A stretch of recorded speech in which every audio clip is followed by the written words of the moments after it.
Well,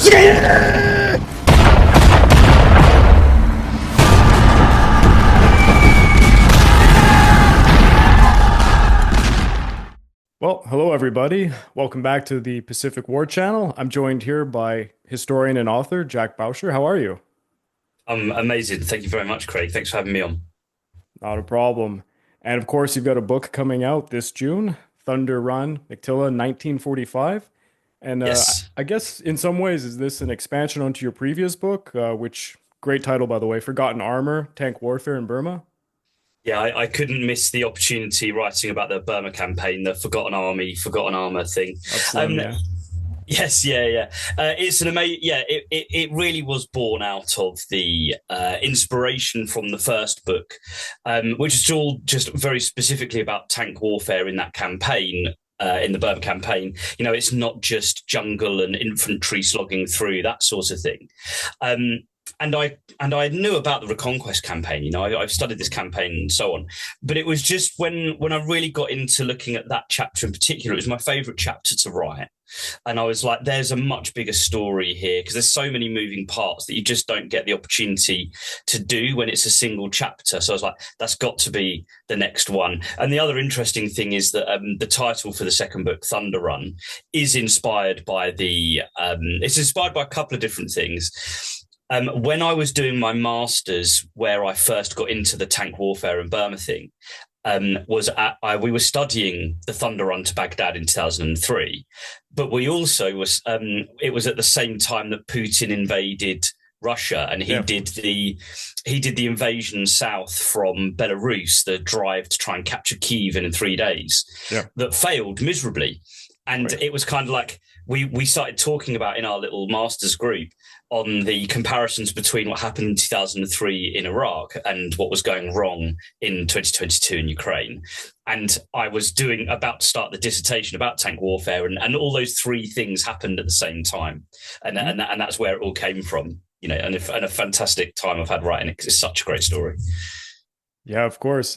And I think I could, well, speaking for the general public, for those who even know a little bit about the Pacific War, I think Burma it's one of the last theaters that comes to mind. And I think for the general public, there's quite a vagueness about Burma. And I think it's due to the geography. It's a little complex. I think it's a little alien to Western audiences. And to be blunt, it's never emphasized. I've read more than 50 books in the Pacific War, and I have to admit, it's always cast to the side, and it's tragic because it's one of the most interesting theaters. It's very unique. Like you said, it's not just jungle, but my God, it is quite a interesting terrain when it is the jungle warfare with the Chindits, for example. But yeah, I guess the first question I have to say before we jump into the Battle of Meiktila is like exactly why is there a Burma campaign in the first place? Yeah. And sort of just to address what you're saying there as well, I think it's quite important to think about how the Burma campaign is as part of the Pacific campaign. It isn't the central decisive theatre. I'm not trying to pretend that, and no legitimate historian really should be. None of my friends and colleagues that who study this, we know that the Burma campaign is not the Forgotten Army thing is a real thing for multiple different reasons. The reason they're called that.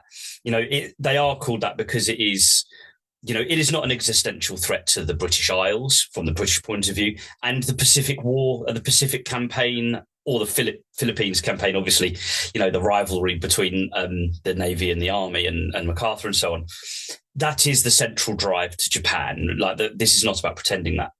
The Burma campaign, though, and again, apologies to your listeners who may be expert on a lot of this stuff, but the main point of the Burma campaign really is about trying to keep China in the war so that all of those Japanese soldiers that are fighting in China, however many divisions it is, they don't get redeployed into the Philippines, into all of the different islands on the island hopping campaign. Yeah, that is the ultimate point. I think for the audience sake, something that I always like to remind my audience is at the very beginning of this conflict, out of 51 divisions the Japanese are actually sporting at late 41, 35 of them are stuck in China, Manchuria. They're not going anywhere. The Japanese have very little to work with. They have about 11 divisions to throw across the Asia Pacific into Burma, for example, after Thailand. And yeah, like you said, when it came to the China theater, the whole reason we have a Pacific War is because China was not going anywhere for the Japanese, and they wanted to stop the leaks of supplies going into China. And here we are in Burma. This is one of the major leaks, famously the Yeah, Burma yeah. Road. Yeah, Yeah, I mean that's the thing is the Burma Road's that crucial thing. It's they have to keep the supplies going to China in some way. And when Japan invades French Indochina, and obviously Malaya and so on, but it's Indochina in particular. That's why the Burma Road is built. And when Burma is conquered in 1942, that's why the British and the Indian Army, what will become the 14th Army in the end of 1943, that is there to firstly to sustain the hump airlift, but then push the Japanese back out of Burma, at least enough to open the Burma Road. Because, a road network, a road supply line, and rail supply line to a degree as well, will be more efficient than any airlift, even in the modern day. And so the idea is we must reopen the Burma Road. That will involve at some point at least pushing the Japanese out of the northern half of Burma, which is why, for example, Stilwell, Merrill's marauders are primarily focused up in the Hukong Valley in northern Burma. But the overall point is that they need to get the Japanese at least far enough away to reopen the Burma Road in the medium term to keep the Chinese fighting, keep the Japanese in China and to a degree in Burma, but more so keep them in China so that they don't reinforce anywhere else and make the Pacific Campaign horrifically more bloody than it already was. hey guys, this is Craig from the Pacific War Channel. Please don't forget to check out my YouTube membership or my Patreon account over at www.patreon.com/the Pacific War Channel, where you can join the ranks and gain access to a hell of a lot of goodies. At the base minimum, you get access to the exclusive monthly podcast, early access to all of my content, voting rights for what subjects I will tackle next, and at higher tiers, I have much more goodies to come. So please click that link and check it out. Absolutely. And considering the relationship that Stilwell and Chiang Kai-shek will have, it is very eventful, the entire campaign. And it's not just a battle of of soldiers, but certainly there's a lot of diplomacy. Yeah, exactly. Yeah. No, yeah, it's the relationship between them is fascinating. And obviously Stilwell thrown into the mix is unhelpful. But you know what? The diplomacy, Lord Mountbatten, Louis Mountbatten, the Queen's uncle, he has a really important role there, because he's very, very charming. Everybody loves him generally speaking. I mean, the Irish not so much, perhaps, but considering what happens. But you know what I mean.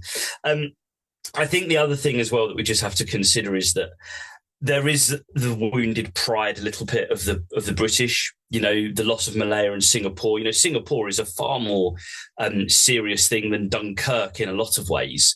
Yeah. Certainly for Britain's prestige as an imperial power. Certainly, it's a really important reason for the retreat back west of Suez. No longer being British Empire is no longer east of Suez and so on after the Second World War. And Indian independence and all sorts of independent movements across Asia from the British Empire, really stem from the loss of Singapore. And obviously a lot of those consequences I'm referring to are after the Second World War. But the sense that they need to do something to regain that pride in Asia, a very Asian concept of face, the British in particular need to save face, which is mostly seen as a Chinese concept, but it does exist across the whole of Asia. And so they feel the need to go back.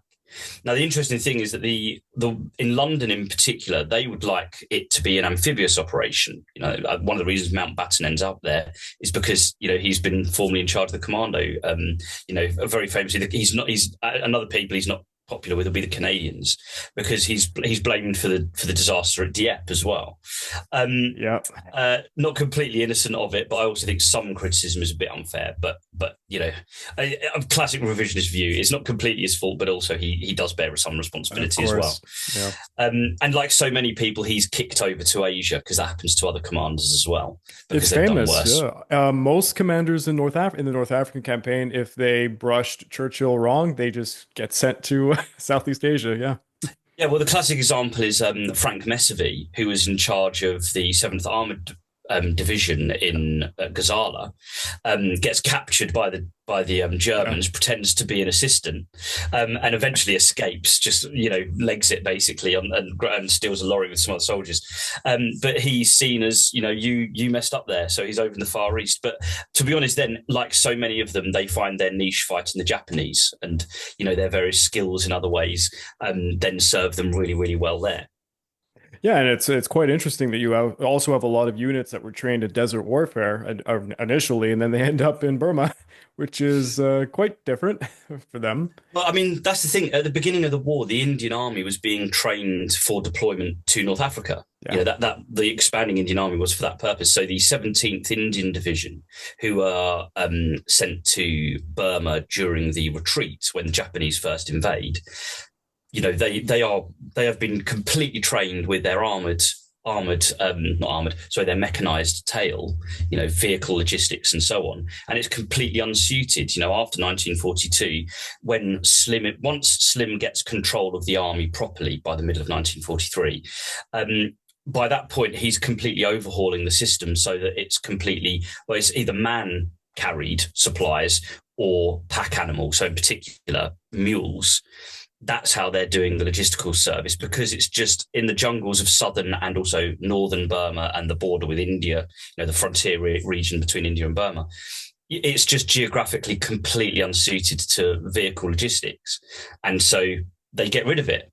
But in 1942, that's what everybody was prepared for. And it's what goes so wrong for them, because they're stuck to the roads and the Japanese are using the jungle as a way to outflank every single defensive position that the Allies end up fighting over.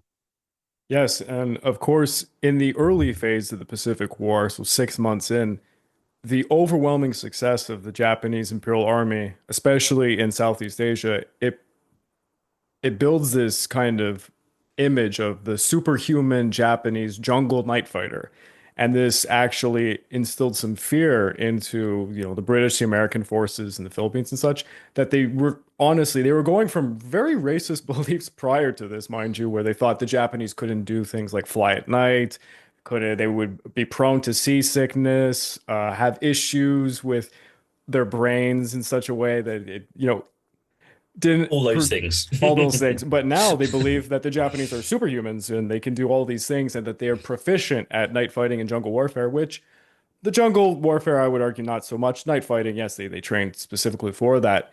But when General Slim finally, like you says, gets his hands on the leadership role, because he's thwarted by many characters, like Noel comes to mind, and other people. Yeah. Oh yeah, him famously. But it's Slim who actually gets them to learn some basics in the jungle warfare. Don't let the Japanese flank and go to your rear. Stand your ground. Don't rout right away in a lot of ways. But yeah, he really was the guy that kind of strung everybody together and gave them that punch.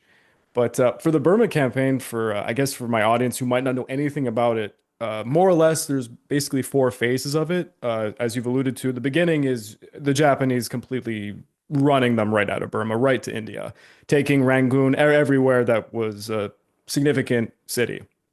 The second phase is failed attempts to try and mount an offensive back against the Japanese. The third attempt is something I covered recently, the insanity that was General Renya Mutaguchi trying to invade India, and that opens the door to so many casualties that at the end, where your book will come into it, the Allies can actually launch a proper offensive. And for, I guess, the first time, they will have air supremacy, armored supremacy at that matter. They're fighting on equal, if not superior terms against the Japanese. And it's the Japanese, for once, who are collapsing. Yeah.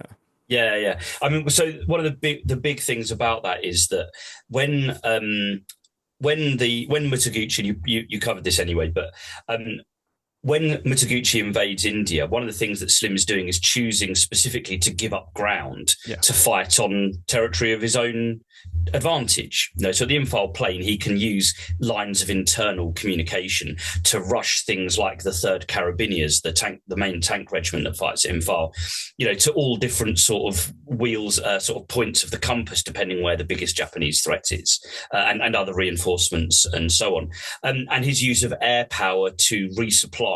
You said, we were saying about how you're not like, if you're surrounded by the Japanese, well, they're also surrounded because they're behind you and you've got allies on the far side of them. So it's just a mindset shift. Mm-hmm. And because we have air power to make up the difference, we can drop everything we need onto the Imphal plain, whereas the Japanese have got hundreds of miles of mountain and jungle that they need to actually resupply through. And it's why the Japanese take so many casualties. So many of their casualties are actually, they're actually from starvation. And to a degree, disease, which again comes down to the lack of logistical services and evacuation services and so on.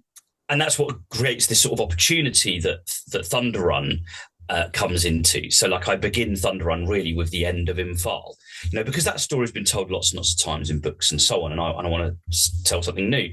And the crucial decision that Slim makes, the Japanese lose 30,000 dead and 23,000 wounded there. It's the biggest defeat that the Japanese suffer in the war, really, like individual battle, because obviously the Pacific Islands don't have that many troops in a lot of cases. Philippines would be a different example, but in an individual single battle over a couple of months.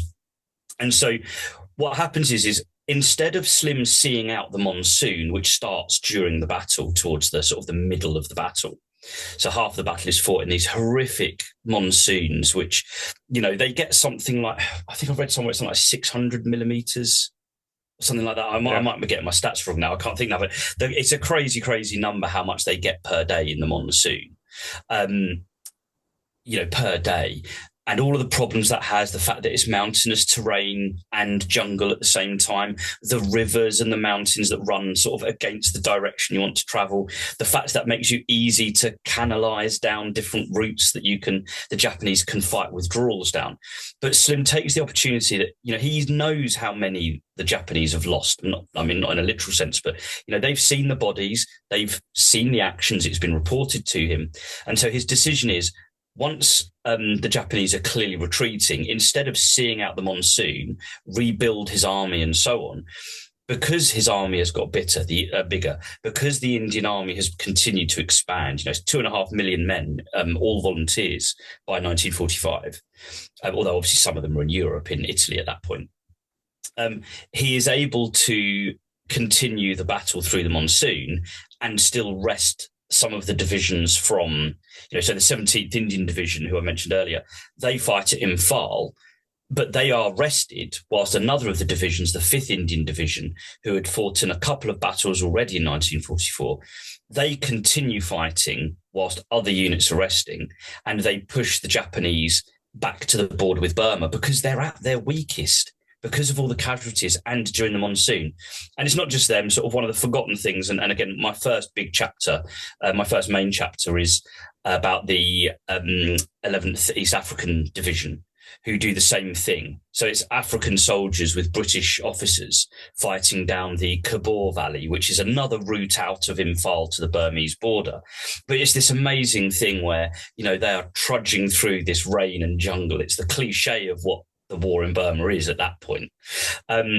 Tooth and nail stuff with the remnants. And whilst they're fighting the first reinforcements, because the Japanese do bring in reinforcements to Burma, coming from a couple of different sources. Some come from China, some come from Thailand and so on. And some from Japan as well. They run the gauntlet of American submarine blockade. So they bring about 30,000 troops. So they've lost 53,000 in Imphal, and there are obviously losses up in the Hukong Valley against the Northern Combat Area Command. There are losses in Arakan, but they do take on 30,000 reinforcements at this point. So it's not like the whole army is defeated, the whole system. It's not the end of the war. There is a long way to go. And so they push through these valleys, and eventually they cross the Chindwin, and it's the longest ever Bailey Bridge that's ever been built, until about 6 weeks later, which is annoying because then the Canadians build one in over the Rhine, which is about 400 yards longer, 500 yards longer. But the first really big one is on the Chindwin. And that's, again, it's an amazing thing because they have to go over 2 mountain ranges to get this Bailey Bridge to the front line, Kohima and then Imphal. There are sort of 2 mountain ranges, and then build it at the end of the logistical supply line. And then they break into northern Burma. And this is where the geography changes, because Once you're over the Chindwin and over a low set of hills to the east, you have got this dry central plain. It's almost desert-like, near enough, you know. And Slim is desperate to fight the 1945 battle here on this northern part of the central dry belt, because obviously big open desert, tank warfare, air power, ground attack aircraft and so on will come into their own here. You know, they've got 105 millimeter Priest self-propelled guns. Again, this is perfect terrain for these people to be charging around the desert or desert in inverted commas, I suppose, because it's not literally a desert, but charging around these deserts, encircling the slower moving Japanese, who are primarily a light infantry army, encircle them, destroy them. And that's the whole point, is Slim is out to destroy them. And that central plain is perfect. You know, that's what he wants to do. And that's the point of 1945. All right. I guess at this point, I would ask, if I'm a general audience member, what is the value of a location like Mandalay or Meiktila in the grand scheme of things? So, I mean, interestingly, what happens that leads up to it is that originally Slim is going straight for Mandalay. That's his original plan, because it's the most sort of famous place, really. It's the traditional home of the Burmese people. And bear in mind, Burma is a very ethnically diverse place. But the central part of Burma is the Burma of the Burmese people, the Burmas, traditionally. And Mandalay is one of two capitals, and again, we're getting into complications of ethnicity, but basically there's a place called Pagan and there's a place called Mandalay. But Mandalay is by far the more famous one to the Western world, mostly because of Rudyard Kipling. He wrote a poem about it on the road to Mandalay. And that was why it was famous. It was people, if they'd heard of Burma, they had heard of Mandalay and maybe Rangoon as well, which is now Yangon, but at the time was Rangoon. And so that's Slim's initial target. He knows the Japanese will defend it. It's a morale, based target. And also it's on the eastern side of the Irrawaddy River, so the far side of the river. And the Irrawaddy is a huge obstacle. It's 3 times wider than the Rhine. And we think of the psychological effect that the Rhine has in the German psyche, that final bastion of defense. Going back to Roman times, it's been that great bastion. And the Irrawaddy is 3 times wider, and shifting sands. It's not particularly fast moving, but it's powerful. And it cuts through the middle of Burma. And there's the northern dry belt I've referred to already, where Slim wants to destroy the Japanese. And then Mandalay is on the eastern side of that river, and there's another dry belt as well. And this is where Meiktila comes in, because what happens is Kimura, Haitaro Kimura, the lieutenant general who's in charge of the Japanese army, Burma Area Army it's called, he doesn't play to Slim's tune. He's a new commander to the theatre because of the failure at Imphal. A lot of the leadership has been culled, and Kimura is the replacement. And he had been in the Ministry of War in Tokyo in 43 up to this point. And he's posted out there, and he is an unknown quantity. He's also travelled around the West, and including with the British Staff College in London as well. He's visited, he's worked with the Weimar government immediately after the First World War as well. He understands a Western ways of war better than most of his contemporaries. And so he doesn't, like I say, conform to Slim's expectation. Slim is expecting Kimura to fight tooth and nail for every inch of northern Burma. And Kimura doesn't. He makes the perfectly logical decision of retreat behind this massive river and defend the river. Make them cross this, mile-wide stretch of the Irrawaddy, which it roughly is for most of central Burma. It gets wider towards the Bay of Bengal, obviously, and it's more vicious at the northern end, or it's closer to its source, but it's crossable further north. And basically, he retreats behind it, knowing full well that it would be a really big operation for Slim to get across. And he's hundreds and hundreds of miles from his railhead, which is in northeastern India. Again, it's over another major river and those 2 mountain ranges and all the jungles and so on we've talked about. And that's what makes the operation at Meiktila so amazing. Slim makes the decision that Mandalay is the obvious target. So he wants the Japanese to believe that's still his target. But what he actually does, he decides to send an entire corps So that's 3 divisions in the 14th Army. In other, a corps can be unlimited in size. So compared to European standards, it's not a particularly big corps, but for Burma, it's a corps. He sends this corps of, it will be 3 divisions in the end, although it's spearheaded by certain troops, coming down another valley to outflank the Japanese secretly. They do it with, it's all in radio silence. It's another couple of 100 miles. They use local Indian troops called the Lashai Brigade. It's an independent part of the Indian Army.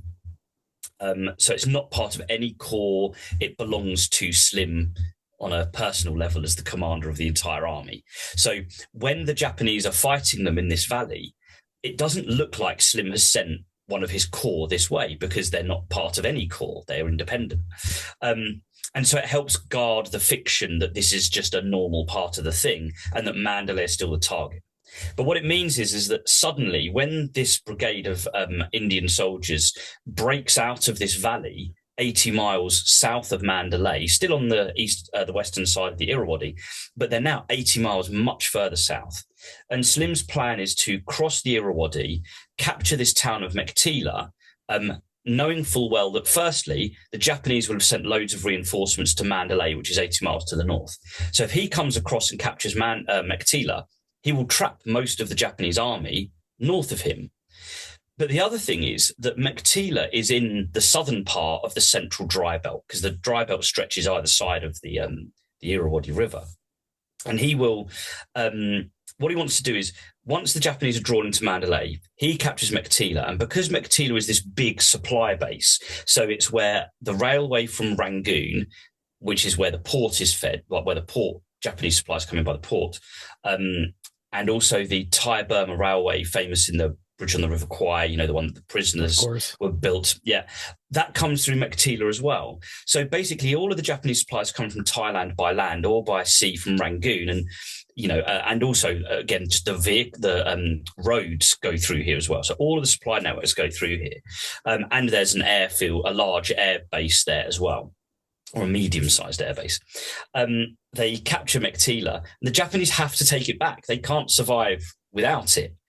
And so Slim now will have his battle on a central plain. Okay, it's a different central plain to the one he originally planned, but he has his battle, and the Japanese will come to him.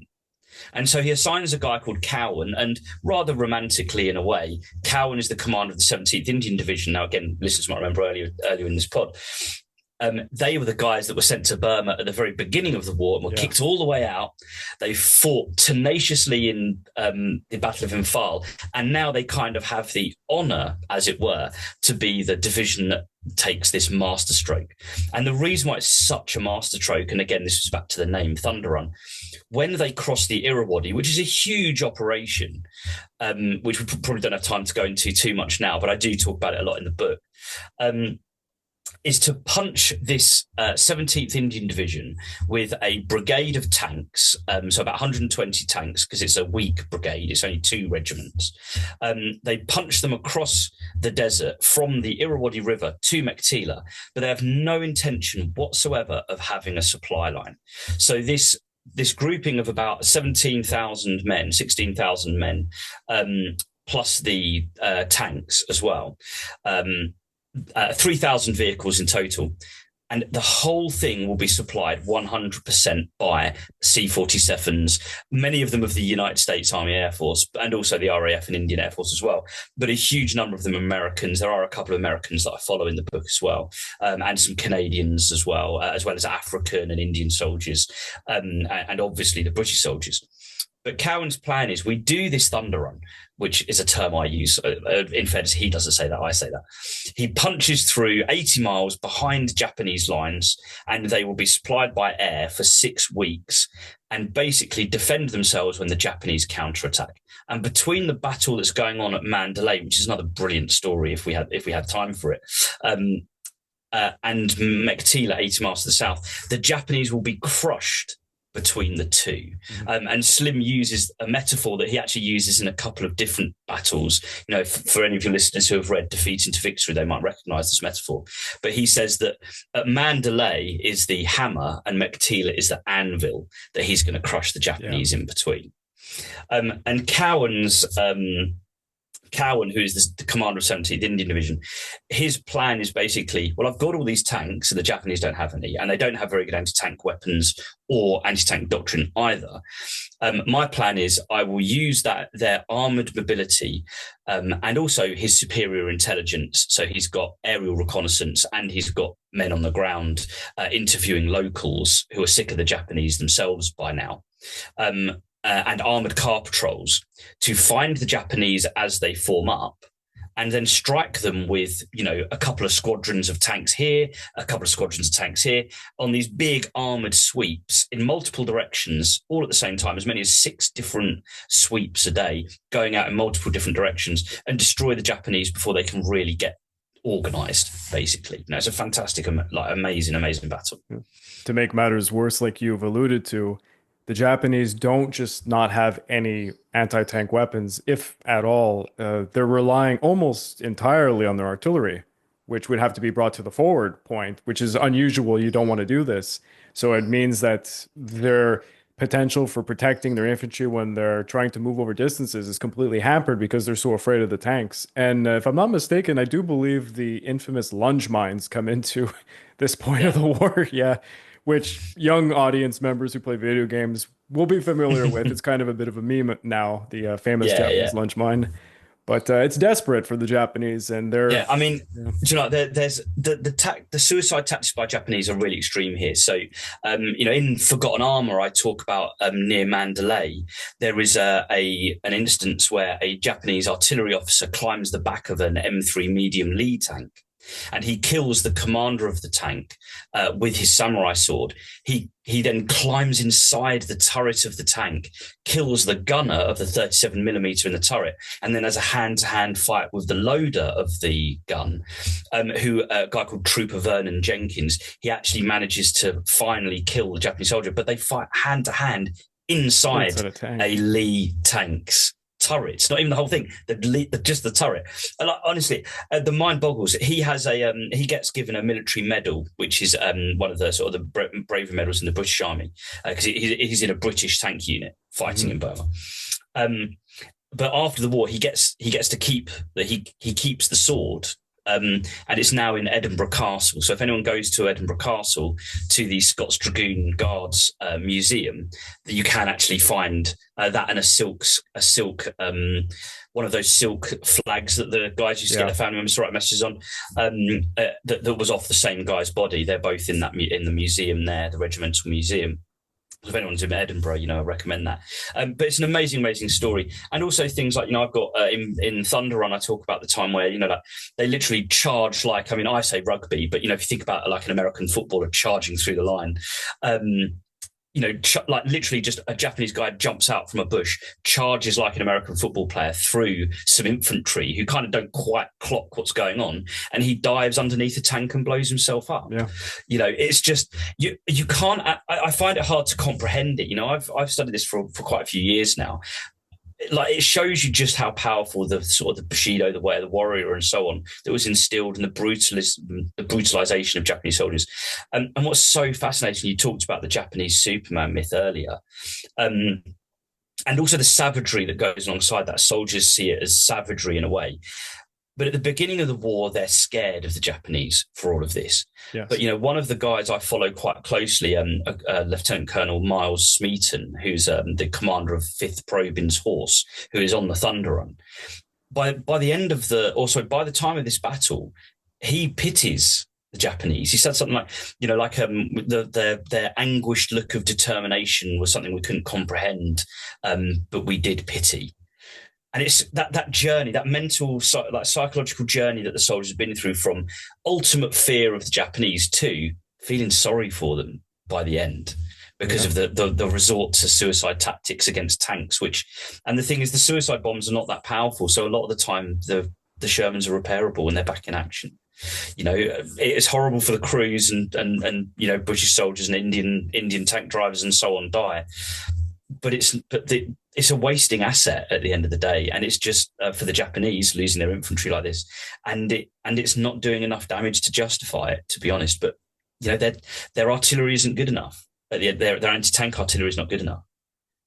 And it comes down, it's so ironic given the battles they have on the frontiers of Manchuria with the USSR.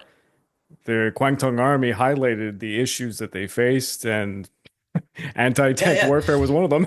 But yeah, yeah. It's a problem in 1939 for them. yeah, At the end of the day, and the thing is, even the solution to the problem is wrong. The British 6-pounder anti-tank gun that first comes in North Africa, which is reasonably good. I mean, it's the 17-pounder is what's needed later in the war, but it's the same as the American 57mm anti-tank gun. And to be honest, by 1944, the 57mm, the British 6-pounder, is only just good enough against, say, the Panzer IV, but really you need something bigger for Panthers and Tigers and so on. The Japanese never go above 47mm in anti-tank guns, and it's not good enough. It's good enough for a Stuart tank at the beginning of the war, or at the beginning of the Pacific campaign, but it is not good enough against a Sherman at the end of the day. And there are lots of reasons for that.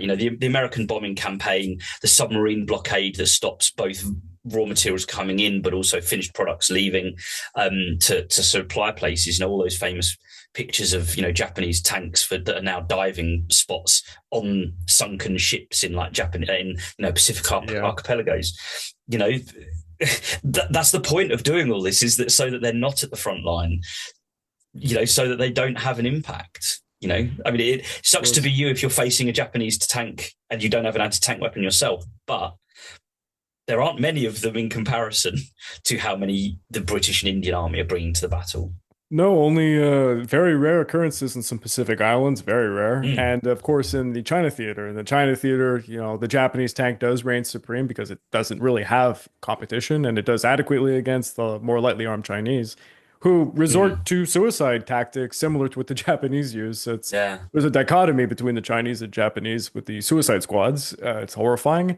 But yeah, the Japanese at this point, they have no answer yet again to tanks in Burma, and I don't think they expected there to be much armored warfare in Burma.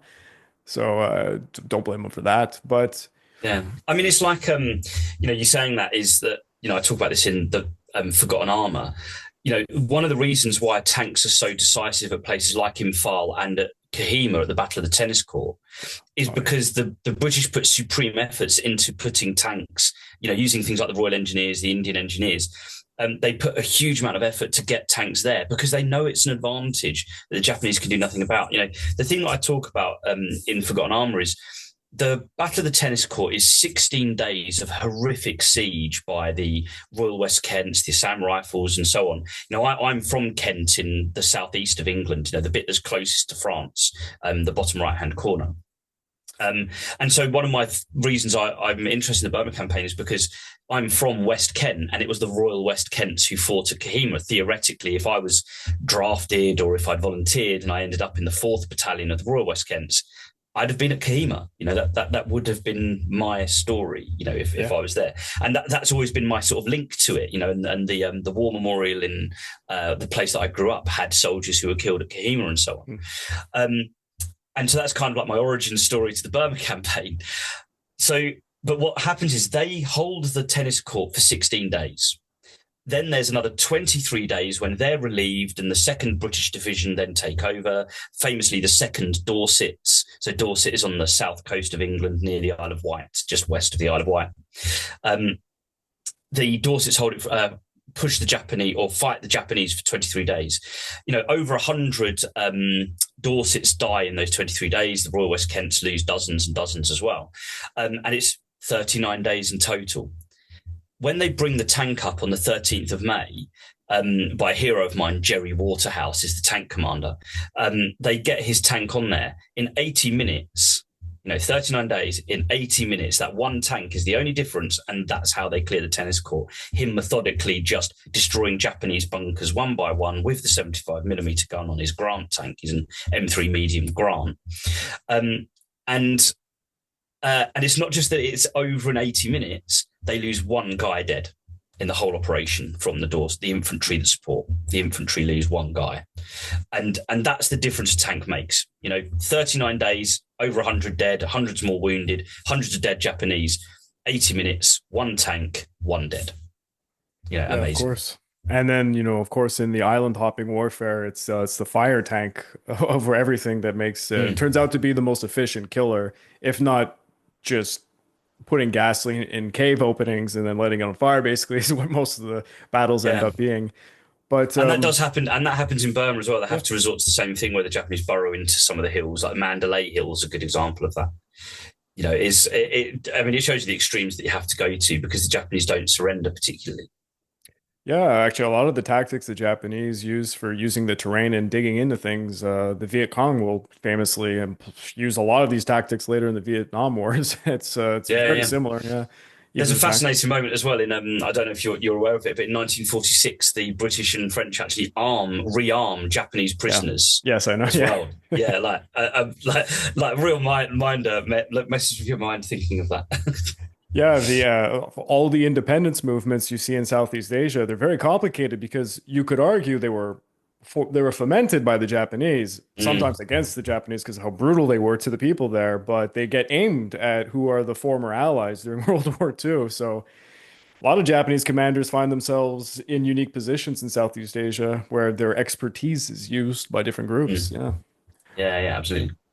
I was actually wondering, so for as far as the battle for Meiktila is concerned, what do you think? Do you have any personal stories or anything you've come across from, individuals and all that? Yeah, so there's a couple of really amazing ones. I mean, so the Battle of Meiktila can be split into once they've got to Meiktila. So the Thunder Run is this charging across the desert and so on and surrounding the town. But then what they do is there's the fight to capture it, which lasts about 4 days. Then there's a couple of weeks of the armored sweeps that I mentioned. And then there's another 2 weeks really where the fight is all about a duel over the airfield because the airfield becomes the focus because that's where all the supplies are coming in. Yeah. So sort of the couple of big stories in the initial battle when the Japanese fight tooth and nail. And this is, again, what people don't know about but this is a street battle. The Japanese have used, Meiktila is a westernized city, lots of European colonial style, European Asian colonial style architecture. It's brick buildings, there's concrete, and it's slightly industrial because it's a transport hub of all these different things coming in and out. It's not like a wooden Asian, like ancient Asian city. It's not like that. And lots of pagodas, the big golden and white pagodas and so on. So there's fighting in these places. And there are some really amazing ones. Things like when they're capturing these things, there's a guy called Fazal Din, who's in the 17th Indian Division, an Indian soldier. When they're attacking some Japanese bunkers, one of the particular bunkers, they decide instead of waiting inside their bunker to be killed, for them to come and drop grenades in, they charge out of their bunker before they're killed. And basically his squad of about 6 to 8 men, they have a hand-to-hand fight just outside a bunker that they were attacking.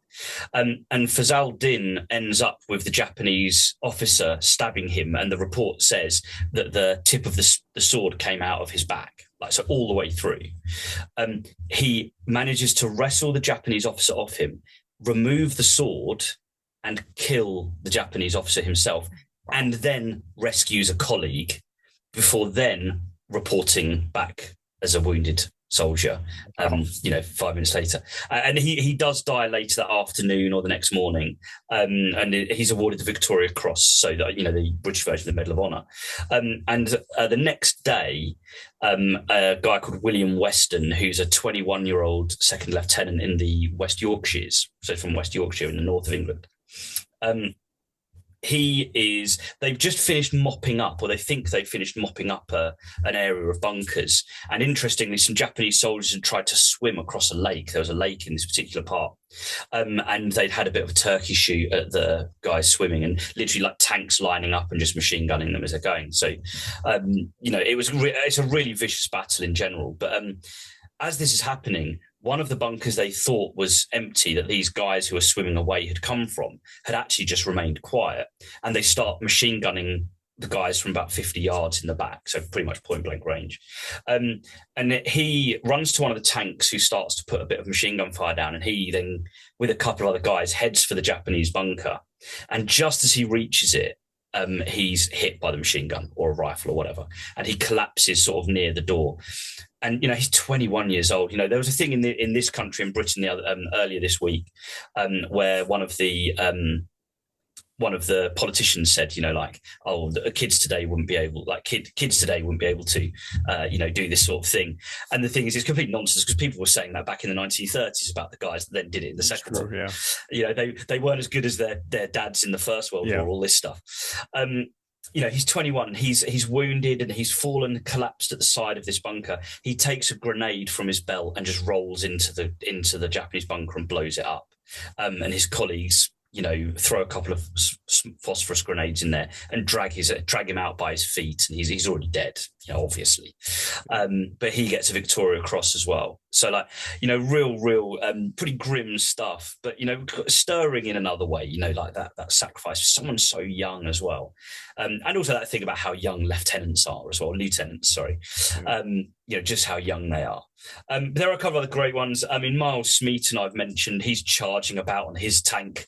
To be honest, he's a proper old school British cavalry officer. I imagine if you're going to think about it, he is the cliche that you think of, tally ho chaps and all this sort of stuff on the back of his tank. And he does treat it like, he talks about the way that the soldiers talked about their experiences, in the moment when the adrenaline's pumping, like excited soldiers at the end of a fox hunt and things like that.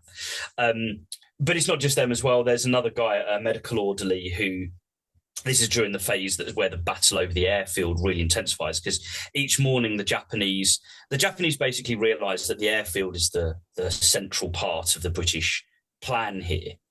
Cut off the airfield, the British will starve and the Indians will starve. And so what this leads to is the Japanese manage to encroach on the airfield every morning, and then what's called the RAF regiment, which is a bit like infantry for the Royal Air Force, basically. They go out every single morning and push the Japanese off the airfield, because one of the problems is that they don't have enough men to build like a proper front line, which is another reason why Cowan does these armoured sweeps. He can't hold the front line, so he has just 6 defensive boxes dotted around, and he sends all his troops out from there. But that includes the airfield. He can't guard the perimeter of the airfield. He doesn't have enough men. Because if I didn't say this earlier, but I probably should have done. They know they're going to be outnumbered, and it's a weak division, although reinforcements are airlifted in, against 2.5 divisions, but also 15th Army's artillery is added. You mentioned the artillery. They are outnumbered and also outgunned, including larger caliber Japanese guns. And this is what they're using to basically plaster the airfield and infiltrate it. So every single morning, the Japanese have dug in over cover of night, and before any planes can land with supplies and also get the wounded out, because they're using it to get wounded out as well, they're having to go out and clear the airfield. And on one of these occasions, after they've cleared the Japanese off, there are still some Japanese further down that they don't realise are there with an anti-tank gun. And as a C-47 is taxiing to take off, as it reaches the end of the runway, a Japanese anti-tank gun fires straight up the runway. It tears through the engine on the port wing, collapses the undercarriage. The aircraft dips down to its left as the undercarriage collapses. And it's full of wounded because it's unloaded and of supplies and filled with wounded. And one of the guys inside, and the Japanese now start machine gunning the plane as well, but from quite a long distance. It's not close range, but they are being under artillery and machine gun fire. And basically this medical orderly, he drags all the guys out. There's a Sikh soldier that's like head to foot covered in burns, who's completely wrapped up. He drags him away. He gets this poor guy who he was wounded in the back and the arm, I think it was, off the top of my head. But the shrapnel that's come through the bodywork or something, the top of his scalp has been ripped open, but he's still alive. And I talk about this in Thunder Run, he heard the conversation where one of the guys was basically like, oh, he's had it. And this medical orderly says, well, no, I don't want his body to burn. So he drags him off anyway. And the guy survives the war and everything with, his head, obviously, like the head wound didn't kill him or anything. Yeah. But obviously one guy said, leave him, he's had it. But he's like, no, I don't want to leave him. I don't want to leave the body, kind of thing. And I suppose that is the not wanting to leave a man behind. And he didn't know that guy. He just felt he couldn't on a moral level. It's not like he's a comrade and felt like he wanted to get him out. He was nobody to him, but he still did it. And it's amazing. He also gets a military medal as well, one of the other medals for bravery. I mean, he could have got more, but, it's not about that really, I guess. But yeah, there are loads of great stories like that though, the armored sweeps. I was so lucky when I was making this, when I was writing this, a guy who now lives in Portugal, retired to Portugal. He, about 15 years ago, sat down with his dad, and filmed him on a video camera for a couple of hours talking about, he was an artillery observer. So he was driving around in a Sherman tank, observing the artillery. And he's another one who's just having a great time. He described it as, I was charging around, shooting from the hip with my artillery guns, radioing back to get the artillery landing. And he genuinely, he would say, he always used to end sentences in a really particular way in this film footage. And like I said, I've used this in the book, stuff like he would say, yes, and of course we had to, we're charged across, and then I had to call down this fire on these Japanese, and they all start running, and great fun. Like every single sentence ended like that. He's like such a character, he's another one. The guys that are in the armor, they appear to have a great time because it's like they're unleashed from all of the responsibilities earlier in the war, and it's not as dangerous as being a tank man in the European theatre. Certainly not. 100% it's not. And they're having a great time. But if you're in the infantry, it's horrific because it's hand to hand. Your listeners will know exactly what I'm talking about. Because the Japanese fight with an intensity that is just unheard of in pretty much any other theatre of the Second World War. I'd wager. Yeah, the Japanese have to do all these things to try and overcome an enemy that's superior in every possible matter at that point. So infiltration, always the key to any Japanese operation. They love to infiltrate. They love to infiltrate at night. They love to get as close as possible to take away the enemy's ability to use their own artillery, etc. It's gruesome, and the Japanese love to get up close and personal. One thing that I know is it's always criminal, and no one likes to talk about the experience of the civilians. But in a town like you were mentioning, like Meiktila, I imagine the local population had a really rough time of it. Yeah, so I mean, this is very true of lots of different places, but the Japanese take whatever they want. And the fiction of the great East Asian co-prosperity sphere is very quickly, very very quickly undone. And and also just thinking about the experience of the Indian soldier. The Indian army is volunteer, and there has been some pretty rubbish stuff written about how it's because they're all peasants and it's the only way to make money. I mean, that takes so much agency away from them as human beings. The rape of Nanking in the 30s, that's front page news all over the world. And that's what Japanese imperialism represents to a lot of Indian soldiers. To the Burmese is a little bit different. And obviously, it depends on what group you are within Burma. If you're one of in the sort of the hill tribes, because if you think about Burma as just like, if you're going to massively simplify what Burma is like, if you were to make it just like a circle, the center of the circle and a little bit to the south, almost like how a keyhole looks, that's kind of what is the actual Burma people, the Burmese population. And all of that periphery, which is up in the hills and the jungles, the border with India, the coast at Arakan, the Shan states that borders China and Thailand and so on, they're the ones that, generally speaking, are supportive of the British. But the Burma people, the Burmans in the middle, they're the ones who they are very anti-British, very nationalistic, and they're the ones that side with the Japanese. But obviously they realise that really, I'm massively simplifying here, but effectively that the Japanese have used them.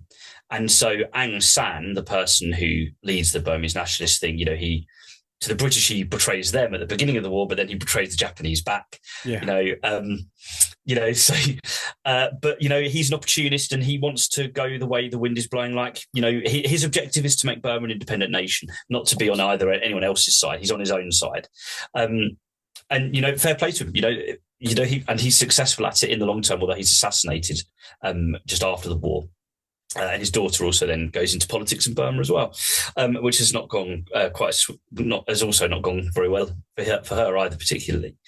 But yeah, so at Meiktila itself specifically, what you find is when the Thunder Run arrives, because the Burmese are unhappy with the Japanese, they know that they're losing. That's a big part of it, but also because they dislike them as much as they do the British, to the degree that because the British and Indians are winning, therefore that's who they side with. They are turning up and they are telling the British everything they want to know.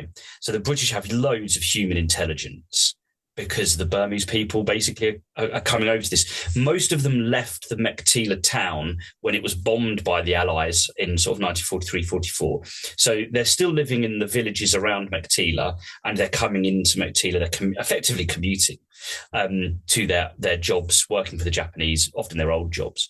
But, there's some amazing things. When I was doing my research, I found there was a lady called Kaisanessa Ahmed. And so she was an Indian Burmese. She's nobody to history. She's an ordinary person. But I found a letter that she sent in the file of someone else. So there's a guy that I follow in the book called Donald Maitland. Now, he's not a household name, but he actually becomes quite important. He actually works for the British government. He becomes what is effectively the ambassador to the United Nations for Britain in the 1970s, works for the Prime Minister in Downing Street and so on. But when he's a young man in his early 20s, he's the intelligence officer of 17th Indian Division in Meiktila. And so there's quite a lot of files on him. He's well documented as a person. But I found this letter from this lady, this Indo-Burmese lady. And she basically has, I think for a lot of men, there is something here that will be familiar. She's basically written saying, "Oh my God, my husband has gone missing, and I've been told that 2 British officers came and took him away. He's a good man. Anything he did for the Japanese is, he did this, that, and the other before the war for the British. He loves the British. He's not a traitor," and all this sort of thing. And the response by one of Maitland's assistants, one of his other soldiers, he's written a response, and it basically says that he's just been helping us. The husband just didn't tell his wife what he was doing. So she thinks, she has no idea where she is. She's panicking. It's the classic thing in this. I don't know if this is such a big thing over in North America, but we have a thing in this country where when you're down the pub, like when you're called by like your wife or your girlfriend or something, like how long are you going to be? And it's like, oh, I'll be leaving when I finish this one. And that's normally the signal for your mates to buy you one more so that the one you're finishing is a brand new one. And then you're actually you're leaving half an hour later, not 5 minutes later. So I'll leave after this one. I'll be leaving after this one. I feel like there's a little bit of that going on. He just didn't tell her what he was up to. And he was actually helping the British, and she panics they've arrested him. And I've got lots of tiny little things like that. I like to use, where I can, I like to use letters from the time. I've got another guy that was at the airfield who was defending the airfield, some letters from him. And he's really interesting because you see over the course of these letters, he's quite sort of gung-ho just before he goes in. And then by the end of it, and I use a quote where he writes to his brother and he says, it's been pretty bad, and I thank God that I've been carried through, but I'm really worried. I sent mother a shaky letter last week. I hope she's not upset. And it's just so interesting, the tone change. It's hard to describe. I think it is easy to read it because I quote from him and stuff. But I love that human drama of it and the immediacy that you get from a letter rather than because I love things like hearing the audio recordings. In this country we have a really amazing audio archive of hundreds of thousands of people from both world wars, and right up. I've got a friend who served in Afghanistan, and he's been interviewed for this exact same thing, and they've been doing it since the 1960s when the First World War generation were beginning to pass away. but a lot of them recorded it as old men rather like so the World War II generation sort of started in the late 80s, early 90s, and a lot of them as late as the 2000 or the 2000s. It's a long time, and I have to corroborate a lot and read between the lines, try and work out where there's exaggeration or the memory has changed and that sort of thing. And they're often, and maybe they're sometimes a little bit vague. And, I don't mind using them, but I always put a lot of effort into corroborating the story with war diaries and all those sorts of things. But when you read those letters and the immediacy of it, it really is fantastic. And the way that you can chart their emotions in a really fresh way. I love doing that. All right. I think one of my more final questions would be, well, what are the consequences of the Battle of Meiktila in the grand scheme of things? So the Battle of Meiktila, and also really the sort of the co-battle at Mandalay, which I've written about in Forgotten Armor, but the Thunder Run Meiktila 1945 is about Meiktila. So the Mandalay battle is in the background. They are both huge successes. They are touch and go at times. And again, they're very vicious. But basically, the Japanese do eventually run out of steam, and they begin to withdraw eastwards and then southwards, first towards the jungles of southern Burma, where Rangoon is. And what this basically leads to is the race to Rangoon, is sometimes what it's called. I call it Thunder Run 2, the chapter for this, because basically what happens is the British basically, and again, using a quote by another British commander, John Randall, he says it's shit or bust, basically is his phrase. So they're jumping on the tanks again, and they're using them to just charge through the Japanese. They have a pretty vicious battle at a place called Purebui. If any of your listeners have heard of a memoir that I'd recommend called Quartered Safe Out Here by George MacDonald Fraser. And he then goes on to write the Flashman novels, which again are quite British, but if any, you might have some listeners who maybe have heard of them. They're quite uniquely British, but they do have that. They are read outside of Britain. Basically, he's a witness to these battles as well, and I follow him a little bit. But they charge through these Japanese things down into the jungles, and it gets to the point where they're overtaking retreating Japanese soldiers because they're desperate to get to Rangoon before the monsoon, because they've got nearly 800 miles of logistical tail. Because again, the thing that we've barely even mentioned it. Meiktila is 600 odd miles from the railhead and is another 200 miles to Rangoon, and all of that supply line. Obviously, aerial resupply will be very difficult in a monsoon, but so will the land route because of all the mudslides. There are two major rivers to cross, the Irrawaddy and the Chindwin we mentioned earlier, and the two mountain ranges, the one to get to Imphal and the one to get to Kohima and then back into India. So Slim knows he has to get to Rangoon before that monsoon, and so that's where this really comes from. We've got to push. Ignore the flanks. Forget that. This is all about just get to Rangoon. That's the priority. And it wouldn't have been possible. And Slim knew this. This is why he wanted the battle on the Central Plain. If he hadn't had that big army battle with Mandalay and Meiktila at the same places. Because he destroys the Japanese in those two places, and particularly at Meiktila, where it's such an important battle, because it's a honeypot, the Japanese have to take it back, so the Japanese come to Meiktila to try and recapture it. Because Slim is so successful in destroying the Japanese there, when they strike south for Rangoon, whilst there are these couple of small battles and medium-sized battle, like I said, Purebui, generally speaking, it's a quick thing. They managed to get these last 200 miles in about 2.5 weeks, 3.5 weeks. The trouble is the monsoon does come just before the end. And, I follow Cowan, who is the commander of 17th Indian Division, and his chief of staff, a guy called Hugh Pettigrew. And the horrific thing, actually, Cowan, like I said, the commander of the whole Meiktila operation, he loses his son fighting at Mandalay. He died. His son is killed, his only son.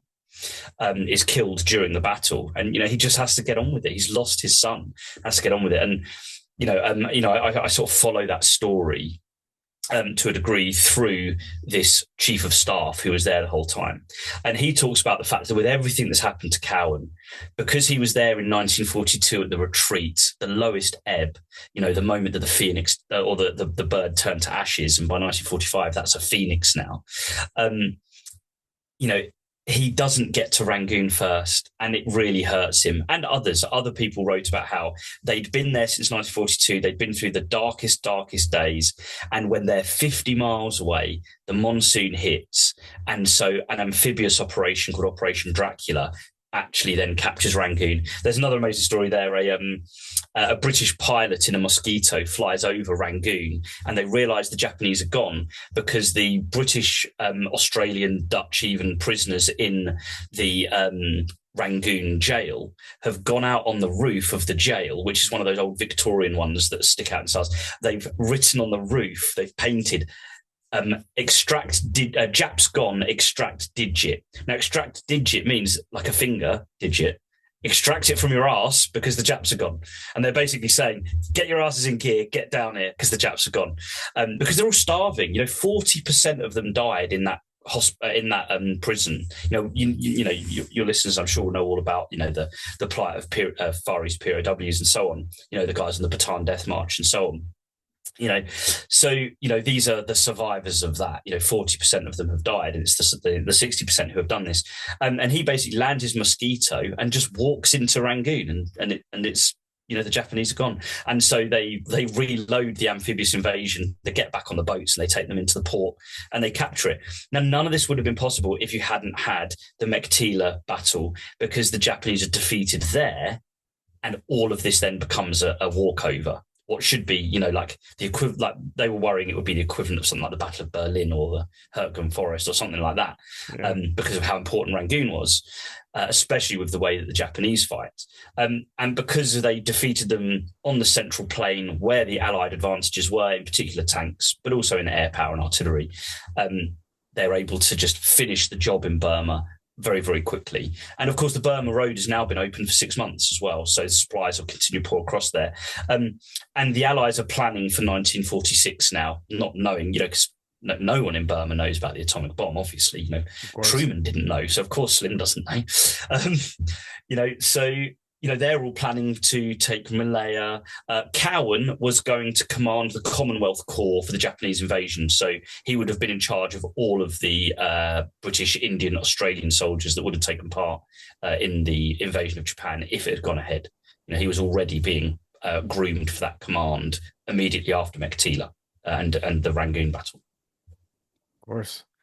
And Operation Dracula certainly took its time, and it is kind of funny how it ends up being the way it does, given how much effort, how many meetings took place and just kept getting delayed and delayed.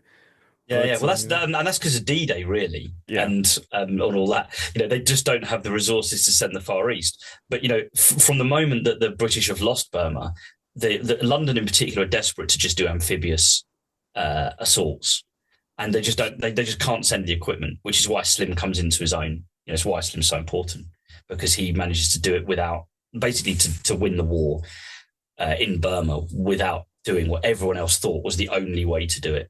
And it's why he's such an amazing commander, really. In this country, he's widely accepted, not entirely accepted, but Montgomery is seen as the cliched answer to say. The thinking man says Slim.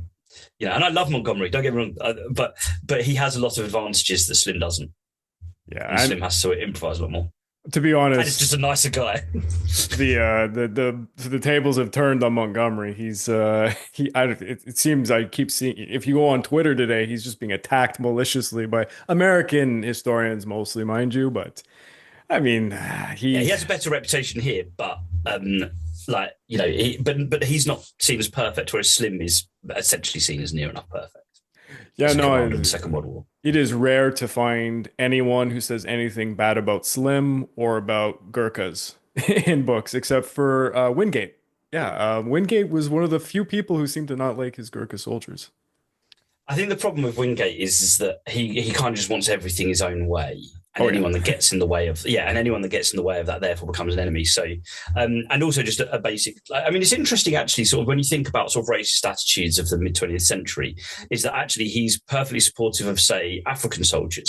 Doesn't have a problem with African soldiers, which is interesting, I think, because you would expect him to be more prejudiced towards African people than you would Indian people, say, which he is very much he is also quite prejudiced towards. Yeah. Not unusual for the time period and No, an no. unusual person. I mean, Yeah, I I, mean, yeah, we definitely don't have time to go into Wingate as well. that's why there's I've taken books up on enough of him, your time, haven't I? of Yeah, course. yeah, precisely. So, before we leave, please, can you tell my audience when can they expect this book to come out? Yes, so Thunder Run is out on the 27th of June. So we're recording this sort of, it's a few weeks after we've recorded this. I don't know how quick you're going out, Craig, but yeah, 27th of June it's released. We do ship to North America as well, we and Australia and so on. So, you can catch it wherever you need to. I mean, easiest way would be Amazon, but, you can go to my publisher as well, chiselbury.co.uk. If you just Google Jack Bowsher Thunder Run, you'll find it. All right. Well, you heard it here, folks. Everybody, please check out his new book, Thunder Run Meiktila 1945 by Jack Bowsher. And thanks again for coming over to this podcast. This is a lot of fun. Yeah, wonderful. Thank you so much, Craig. Really appreciate it. Great for having me.